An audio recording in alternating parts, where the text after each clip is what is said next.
कुछ रहस्य विज्ञान के बस की बात नहीं होते। और भगवान राम के जीवन में ऐसे चमत्कार हैं जिन्हें समझने के लिए मशीन नहीं, आस्था का दिल चाहिए। आज की हमारी चर्चा का विषय यही है।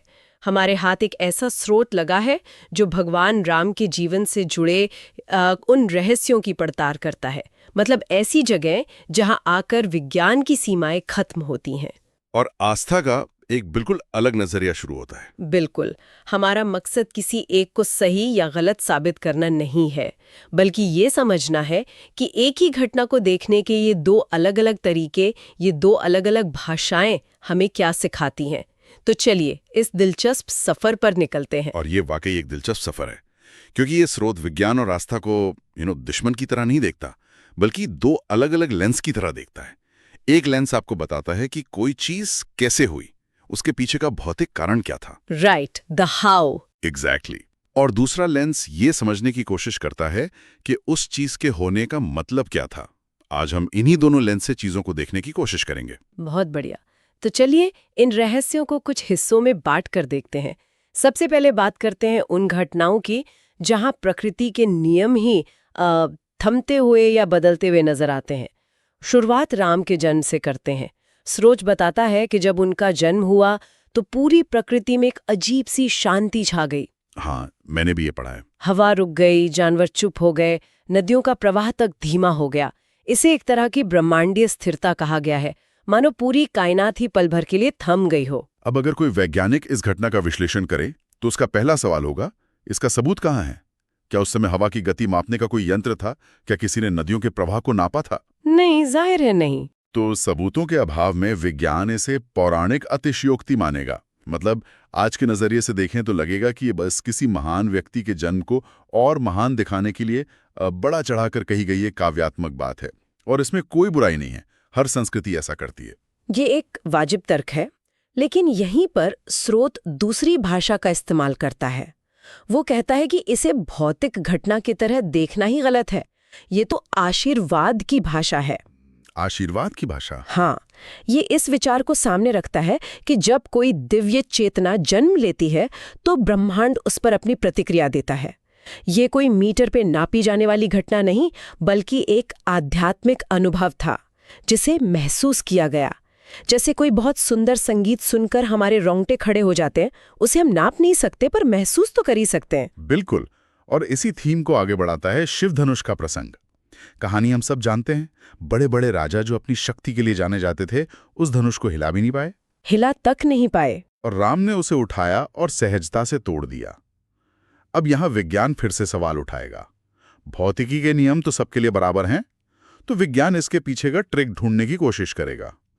हो सकता है उस धनुष का गुरुत्वाकर्षण केंद्र, मतलब सेंटर ऑफ ग्रेविटी, कुछ अजीब जगह पर हो, या उसे उठाने की कोई खास तकनीक हो जो सिर्फ राम को पता थी। लेकिन एक महाकाव्य में ट्रिक की बात करना थोड़ा अजीब लगता है ना?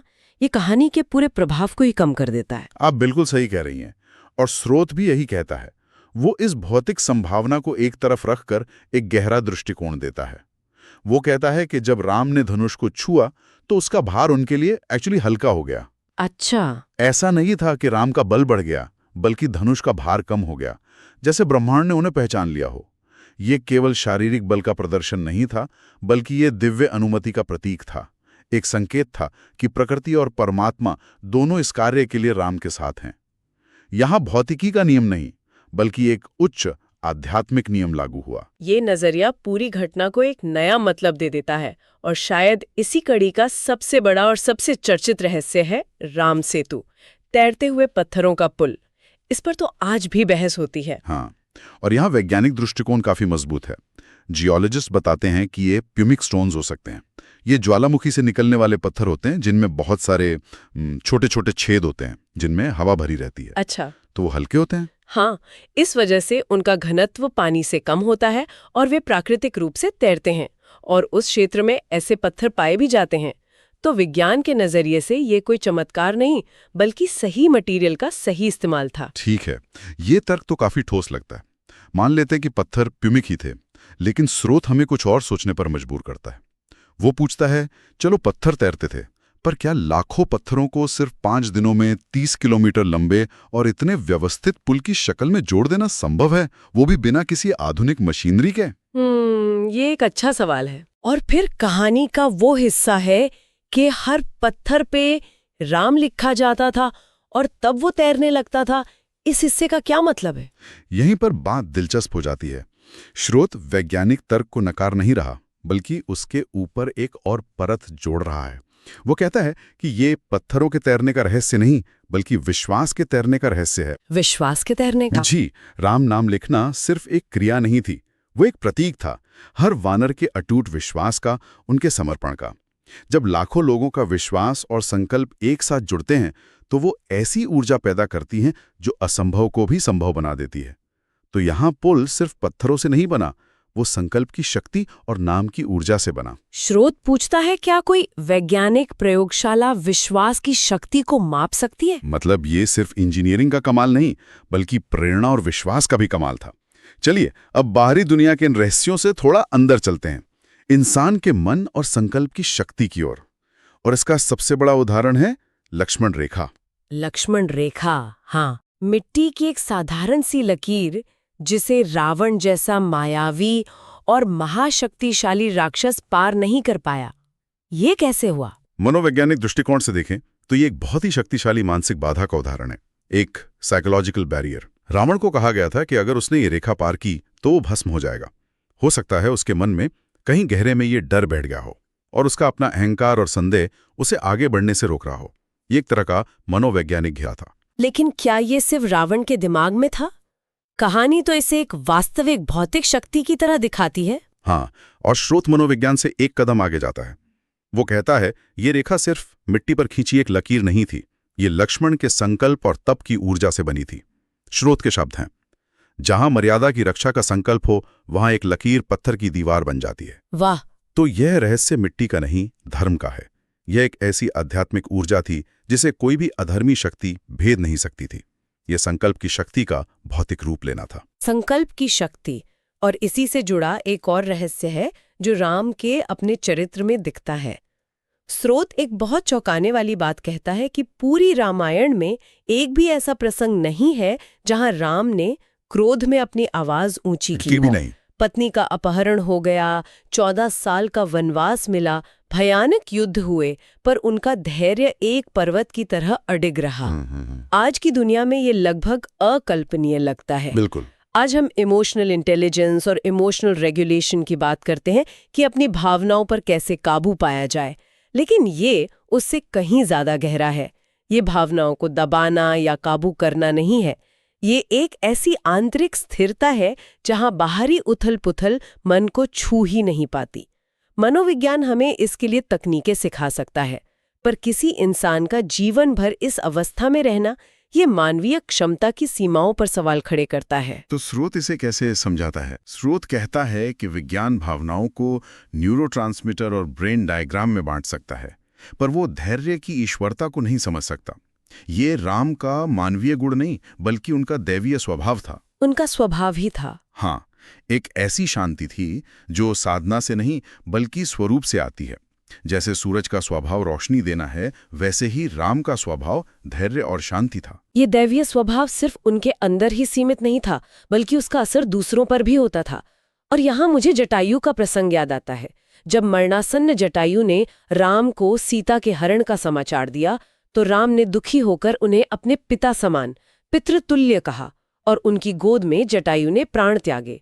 कहा जाता है कि राम के स्पर्श के बाद जटायु की सारी पीड़ा खत्म हो गई। हाँ, और यहाँ भी विज्ञान और आस्था के दो अलग अलग लेंस हैं। एक वैज्ञानिक कह सकता है कि ये पेन रिस्पॉन्स में बदलाव था।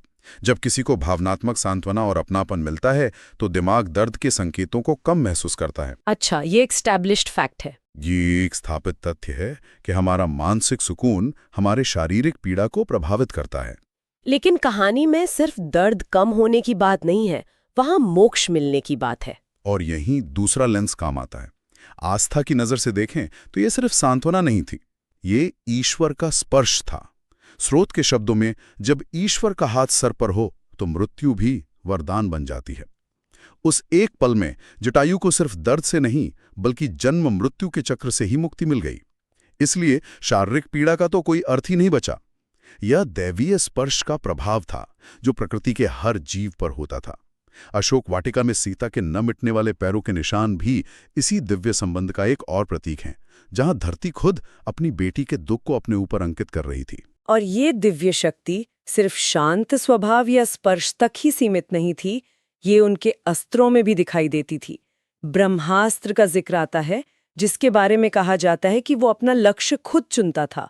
न कोई चूक, न कोई भ्रम। आज के समय में हम स्मार्ट वेपन्स या गाइडेड मिसाइल्स की बात करते हैं। क्या ये वैसा ही कुछ था? ये तुलना बहुत स्वाभाविक है, लेकिन स्रोत कहता है कि ये तुलना सतह पर ही सही है। आज के स्मार्ट वेपन्स तकनीक और कोड पर चलते हैं।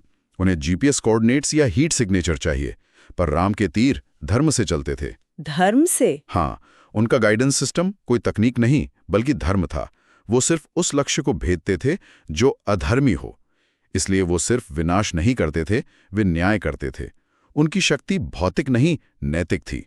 ये एक ऐसा हथियार था जो सही और गलत में फर्क कर सकता था। ये एक ऐसा विचार है जिसे किसी भी प्रयोगशाला में दोहराया नहीं जा सकता। तो हमने देखा कि कैसे प्रकृति के नियम बदले, कैसे संकल्प की शक्ति ने काम किया और कैसे दैवीय स्पर्श ने सब कुछ बदल दिया। अब इस यात्रा के अंत में हम सबसे बड़े रहस्य पर पहुंचते हैं, राम का पृथ्वी से प्रस्थान। कहा जाता है कि जब उन्होंने सरयू नदी में प्रवेश किया तो उनका शरीर डूबा नहीं या विलीन नहीं हुआ, बल्कि वो प्रकाश बनकर ब्रह्म में समा गए। ये एक ऐसी घटना है जहां आकर विज्ञान की भाषा पूरी तरह से मौन हो जाती है। भौतिकी का law of conservation of mass कहता है कि पदार्थ को नष्ट नहीं किया जा सकता, सिर्फ उसका रूप बदला जा सकता है। एक जीवित शरीर का इस तरह प्रकाश में बदलना, ये विज्ञान के हर नियम को तोड़ता है। ये असंभव है। लेकिन आस्था की दुनिया में ये सबसे तार्किक और सुंदर अंत है।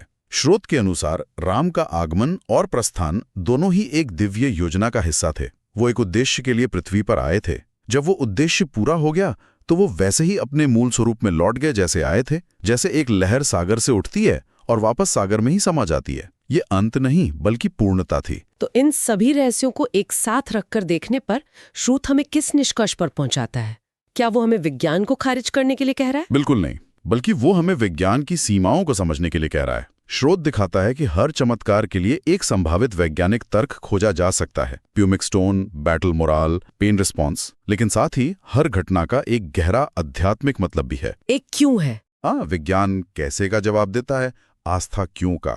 और स्रोत का अंतिम निष्कर्ष बहुत शक्तिशाली है। वो दोनों दृष्टिकोणों को स्वीकार करता है, पर अंत में अपना मत स्पष्ट करता है। राम के रहस्य विज्ञान से नहीं, प्रेम से समझ आते हैं। उठती सांसों में, धड़कते दिल में और उस नाम में जिससे हर अंधेरा मिट जाता है। यह कहता है कि विश्लेषण के लिए मस्तिष्क चाहिए, पर राम को समझने के लिए हृदय चाहिए। बिल्कुल। आज की ये चर्चा एक बहुत दिलचस्प सवाल पीछे छोड़ जाती है। स्रोत ने विज्ञान और आस्था को दो अलग अलग भाषाओं के रूप में पेश किया है, जो एक ही दुनिया का वर्णन कर रही हैं।